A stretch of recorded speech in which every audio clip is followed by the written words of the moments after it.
कैसे हैं आप लोग। उम्मीद करता हूँ कि आप लोग ठीक ही होंगे।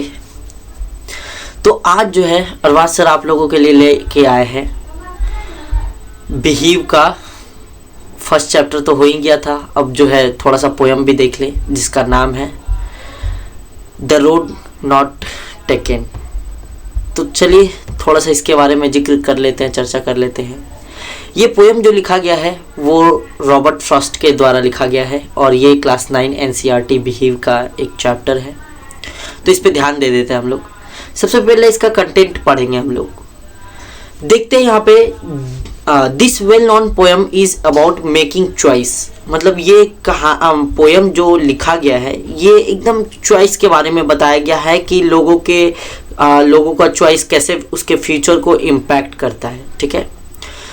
And the choice that shape us, जो कि हम लोगों को एक आकृति देता है और मतलब हर संभव प्रयास होता है कि हम लोग को मतलब कोई भी अगर चॉइस लेते हैं हम लोग तो ये ऑटोमेटिकली हमारे डिज़ायर पे डिपेंड होता है।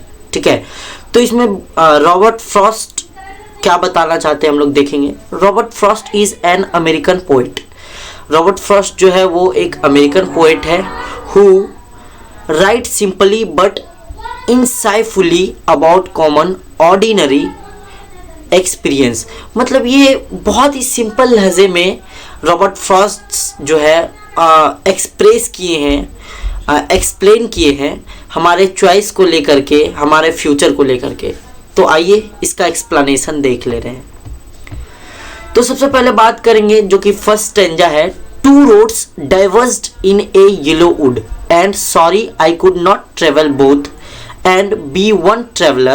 Long I stood and looked down one as far as I could to where it bent in the undergrowth। तो यहाँ पे हम लोग देख सकते हैं कि यहाँ पे एक गार्डन का चर्चा किया गया है। ठीक है। तो इस गार्डन के बारे में हम लोग देख ले रहे हैं आराम से। Two roads diverse in a yellow would, मतलब एक बगीचा है, एक बाग टाइप का, गार्डन टाइप का है जहाँ की दो रास्ते जा रहे हैं और पोएट वहीं पे खड़ा है और उस दोनों रास्ते को ऑब्जर्व कर रहा है।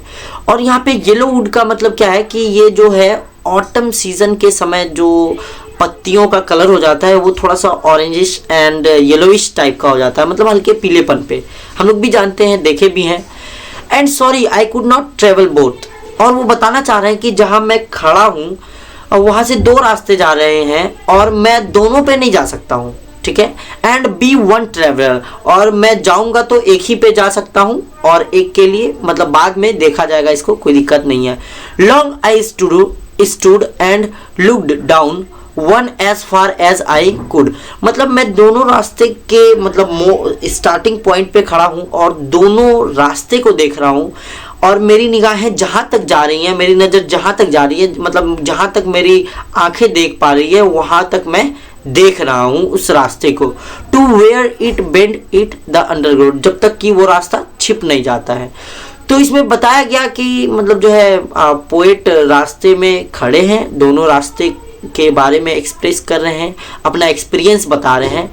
यहाँ पे एक्चुअली दोनों रास्ते के बारे में जो बताया गया है वो हमारे चॉइस के बारे में बताया गया है कि यदि हम किसी भी एक चीज़ का सिलेक्शन कर लेते हैं तो दूसरा हमारे हाथ से निकल जाता है। ठीक है। उसी तरह दो रास्ते हैं या दोनों में से हम किसी एक रास्ते पर ही जा सकते हैं। Then took the others just as fair and having perhaps the better claim. कहने का मतलब है फिर मैंने एक को देखा और मैं ये बता सकता हूं कि मतलब एक बहुत ही अच्छा रास्ता हो सकता है। कैसे अच्छा रास्ता हो सकता है हम लोग देख सकते हैं यहाँ पे। Because it was grassy and wanted wear, क्योंकि यह ग्रासी है और ज़्यादा लोग इस पे गए नहीं हैं। क्यों भाई, हमारे पोएट को कैसे पता है कि वहाँ पे लोग नहीं गए हैं ज़्यादा। तो हम लोग देख सकते हैं यहाँ पे इसमें लिखा है बिकॉज इट वॉज ग्रासी, मतलब यह घास से भरा पड़ा है। हालांकि जिस रास्ते पे हम लोग चलते हैं वहाँ का घास जो है पैर के हिट की वजह से, जो फुट का जो हिट होता है उसकी वजह से ख़त्म हो जाता है, मतलब कुचल जाता है। टोटली उसको बोलेंगे मतलब ग्रासलेस। ठीक है। मगर यहाँ पे जो है नरम नरम घास लगा हुआ है, तो हम लोग भी बता सकते हैं किस रास्ते पे ज़्यादा लोग जाते हैं, किस रास्ते पे नहीं जाए हैं। ठीक है। तो as for that the passing there, that want them really about the same. मतलब ऐसा नहीं है कि मतलब दोनों का मंजिल जो होगा एक ही होगा, ऐसा नहीं है, दोनों का मंजिल अलग अलग होगा, एक दूसरे को लीड कर रहे हैं। अगर एक आसमान की तरफ जा रहा है तो दूसरा जस्ट उसके ऑपोजिट डायरेक्शन में ही जाएगा, ठीक है। अब हम लोग देख लेते हैं इसका नेक्स्ट क्या है stanza. And both that morning equally ले, और हम लोग देख सकते हैं यहाँ पे कि दोनों, एक सुबह जो है दोनों का दोनों रास्ता जो है सेम लग रहा है। In leaves no step had trodden black, oh I kept the first for another day, yet knowing how way leads on to way, I doubted if I should ever come back. हम लोग यहाँ देख सकते हैं कि मतलब इन leaves no step, मतलब वहाँ पत्तियों में कोई भी फुटप्रिंट या वगैरह वगैरह नहीं पाया गया, ना ही पैर का निशान पाया गया, और घास भी दोनों जगह नरम नरम है।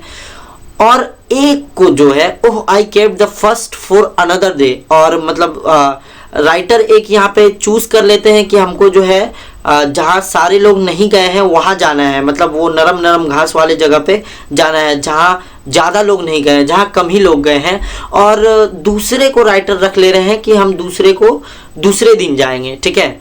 Yet knowing how way leads on to वे, मतलब यहाँ पे देख सकते हैं हम लोग कैसे एक दूसरे को लीड कर रहा है एक दोनों रास्ता, ठीक है। आई doubted if I should ever come back, मतलब अभी भी पोएट जो है शंका में है कि कभी वो लौट भी पाएगा कि नहीं। हम लोग देख सकते हैं कि जैसे कि हम लोग मानते हैं कि अगर बचपन में हम लोग कोई सपना देखते हैं, ड्रीम देखते हैं, एक एम्बिशन बनाते हैं कि नहीं हमको डॉक्टर बनना है, तो इसके लिए हम साइंस पढ़ते हैं, साइंस में बायो पढ़ते हैं। अब नहीं हमको डॉक्टर नहीं बनना, इंजीनियर बनना है, तो बायो से तो इंजीनियर बनना संभव है नहीं। उसी तरह यहाँ पे हम लोग चॉइस को देख रहे हैं कि पोएट अगर एक रास्ते पे चल रहा है तो वो दूसरे पे नहीं जा सकता है, यहाँ पे एकदम क्लियरली शो किया गया है, ठीक है। उसके बाद है I shall be telling this with a sigh somewhere ages and ages hence two roads diverged in a wood and I took the one less travel by and that has made all the differences. वाह, मतलब यहाँ पे poet ने मेरा भी दिल जीत लिया, बहुत गजब का बात बोले हैं। इस स्टैंजा में कहा गया कि मैं जाहिर सी बात है कि उसी रास्ते को चुनूंगा जिस पे कम लोग गए हैं। क्यों भाई? क्योंकि अगर मैं उस रास्ते को चूज करूंगा जहां सारे लोग गए हैं तो अभी मैं जहां हूं वहां नहीं होता, कहीं और होता। कहने का मतलब है कि कुछ रास्ते ऐसे होते हैं, कठिन होते हैं कि सारे लोग वहाँ नहीं जा पाते हैं। कुछ लोग इजी वाले रास्ते को चूज करते हैं कि भाई हमको तो इजी वाला रास्ता जाना है, और इजी वाले में कम सक्सेस होता है। यहाँ देख सकते हैं हम लोग, अगर पोएट दूसरा रास्ता चूज करता तो आज ये पोएट नहीं होता और हम लोग इसको पढ़ते नहीं होते। और यहाँ पे लास्ट लाइन ये है, and that has made all the differences, जो कि मुझे दूसरों से अलग करता है। मतलब भाई कुछ यूनिक करना है तो कुछ मतलब हट के ही करना होगा। अगर कुछ नाम कमाना है या कुछ कर दिखाना है तो यूनिक बनना पड़ेगा। तो आज का हम लोग मोटिव देख ही लेते हैं यहाँ पे कि ये टोटली चॉइस के ही बारे में बताया गया है। अगर हम लोग को यूनिक बनना है, स्पेशल बनना है तो कुछ स्पेशल करके दिखाना होगा। मतलब हमारी तमाम मुश्किलों का सामना हमें खुद से करना होगा, किसी के मतलब आसरे में नहीं रहना पड़ेगा। इस बात पे हमको एक सेंटेंस याद आ गया कि जो है एक स्टेटमेंट है that if you don't help you to help yourself nobody can in this world to help you to help yourself. कहने का मतलब है कि अगर खुद तुम हेल्प नहीं करोगे अपना तो दुनिया की कोई भी ताकत, यहाँ तक कि भगवान भी तुम्हारी मदद नहीं कर सकता है। तो पोएट ने बहुत ही अच्छे तरीके से एक्सप्रेस किया है अपने चॉइस को कि भाई अगर तुमको करना है तो तुम कुछ यूनिक रास्ता चूज करो, और तो और कंफ्यूज मत रहो, लाइफ में हमेशा क्लियर रहो।